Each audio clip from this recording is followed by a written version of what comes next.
Mashinangizda tez ketyapsiz, radar borligini ko'rsatadigan belgi turibdi. Ketaverasizmi? Yo'q.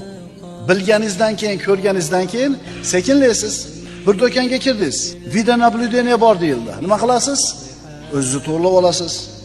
Albatta Alloh ustingizda kuzatuvchi bo'lgan zotdir. Bu misollar tavzih uchun, tushunishimiz oson bo'lishi uchun keltirildi. Uyingizga mehmon keldi, martabali, hurmatli, jamiyatda bir o'rni bor, ilm, ma'rifatli odam keldi.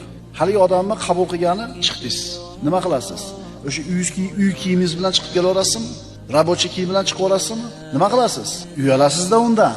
Eng zo'r kiyimingizni kiyasiz, uyingizni shupirib suv septirasiz, chunki uni oldida xijolatga qolishni xohlamaysiz. Yana bu odam bilan o'tirganda qana qilib gapirasiz? Ovozni ko'tarmaysiz, baqirmaysiz, odob bilan turasiz.